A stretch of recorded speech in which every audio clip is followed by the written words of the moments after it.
Hello guys, my name is Ross LRP and welcome to Things That Fall Out of My Head. Today we've got another little update on the Corvo mask from Dishonored 2. Apologies for this not coming out quite as quickly as I would have liked. We've had some stuff going on around the house and I haven't had as much time as I'd like to spend on this one. After the last video I was working on the internal frame, which has now got an optic on there, but I'll come to that in a minute.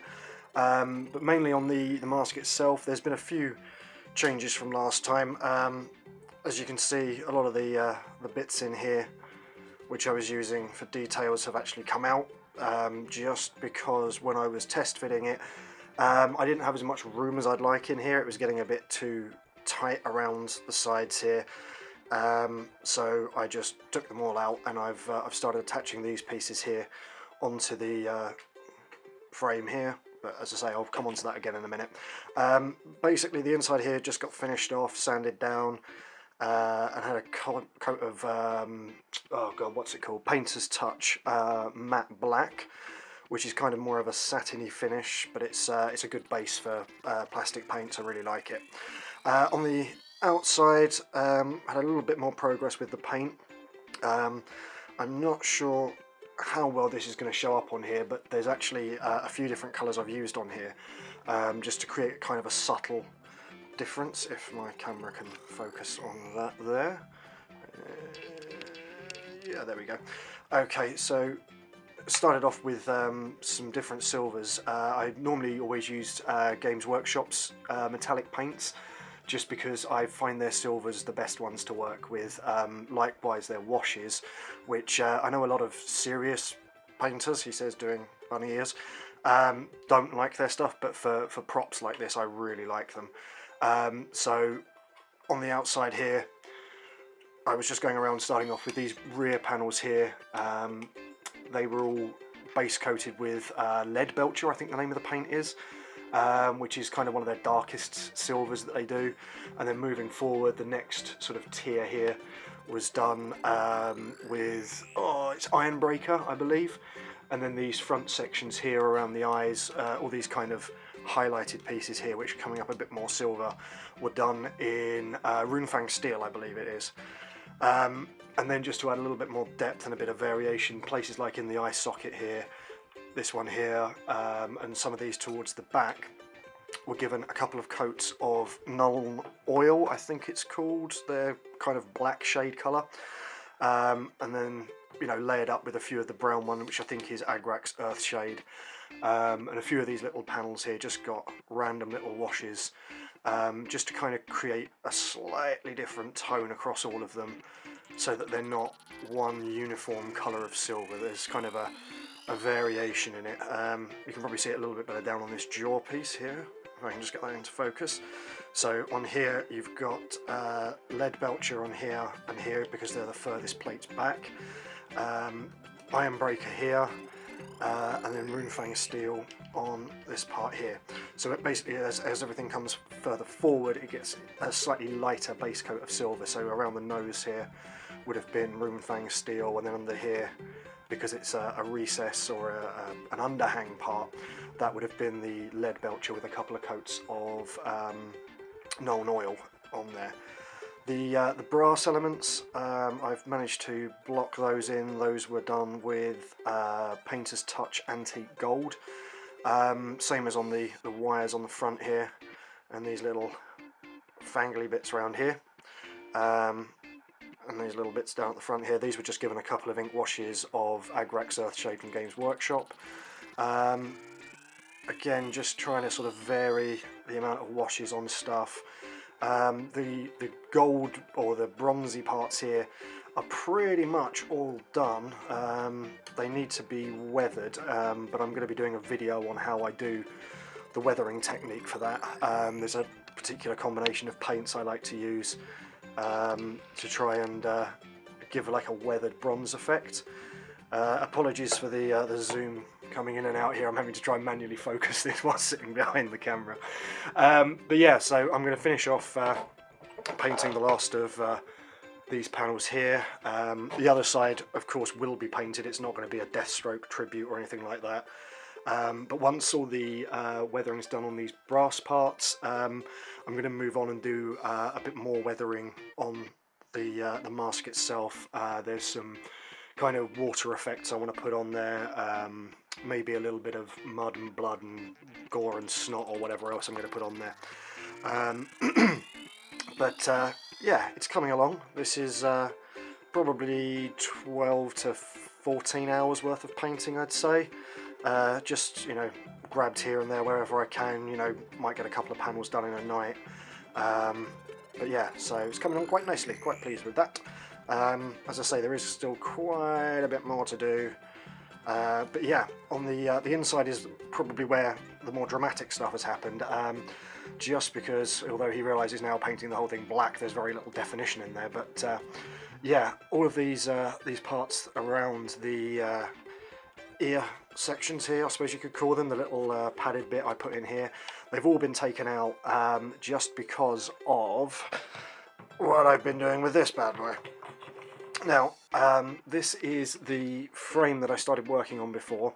The parts here and here, these were actually layered up out of layer after layer of Sintra plasticard, which was cut down, and then they were bent into shape, glued together, and then clamped at each end. And at one point they were actually just wrapped around my head to try and get this to fit me as closely as possible. Same with this one over here. These were all moulded to my head size.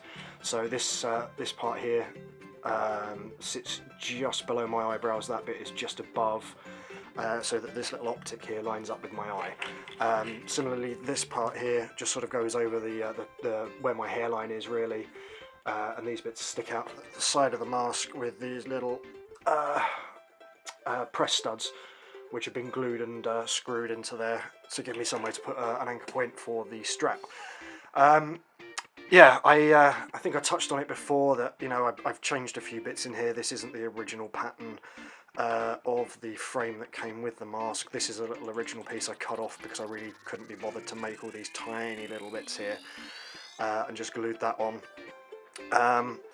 So yeah, it's getting there, and if I can try and get this thing to focus. There we go, kind of, sort of, yes, there we are. This is my newly built optic. It's basically just little pieces of Sintra, just all assembled up, and, you know, a couple of little detail holes and some screws in there. There's like a spring that's kind of wound around the outside, like an old clock spring kind of thing. And hopefully on this side, yeah, there we go, just about. There's kind of this shutter piece in here. It was originally meant to be 8 sections, but I kind of ran out towards the end because I was doing it by eye. So now it's a wonky 7. Fairly happy with it, but, you know, it would have been a little bit better if it was neater. And then I've just got this little wire as a detail piece running around in there, just glued down, and I'll get painted up. But the main problem I've got at the moment is I was originally planning to sorry, excuse me, paint this up a little bit differently to the game, kind of put my own take on it rather than just going for like the plain silver with the brass accents. But now I've started doing it, I actually really like how the original colour scheme looks, so I'm going to be keeping that. But then that throws up another problem of this frame is actually quite far from how the original looked. That kind of really annoying part of my brain says, well, if you're going to be doing this in the original colours and trying to make it as much like the original prop as you can, then why have you gone off the rails on this? And don't get me wrong, you know, I'm happy with how this is turning out. It's for something that I've just kind of slapped together using layers and layers of plastic, and the little intricacies in here with the optic, you know, trying to make it look like clockwork and sort of old camera parts. It's come out really well. I'm really happy with it, but I just don't know if I'm happy with this going in here, just because I kind of feel like I'm not doing a faithful adaptation of the game model to go in here. So I'm kind of on the fence at the moment as to whether I continue with this or put this aside for maybe another project, you know, or tear it apart, start again, maybe just use this optic thing here, because I'm less concerned about the optics, because they to me should just look like they function, and this kind of does. But also with the lining for this part, I realise now that it's not going to be quite the right shape, so I'm back to the drawing board on that one.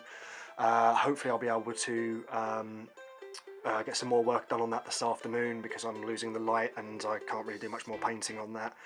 But I mean, if anyone out there has any suggestions, do I keep using this? Do I start again? You know, anything. I don't know what you guys think. You know, should I just keep going and make it my own creation? Should I go back and try and adhere more closely to the in-game model? You know, I'm open to ideas. But what I can say for sure is this will just continue as it is. I'm hoping to get some more shots in daylight of this once it's a little bit further on, just so you can see the slightly more subtle variations in the silver. I didn't want this thing to look flat and one colour, and I think unfortunately on the camera it is coming up as quite samey. So I mean, you can probably see just about here the difference between those three silvers. But it is a bit more pronounced in real life. So yeah, I'm going to be continuing to work on this now. Unfortunately, with some of the stuff going on here, you know, we've got building work and stuff going on. I'm not going to have quite as much time to work on this. I'm going to try and update it once a week with a little video like this.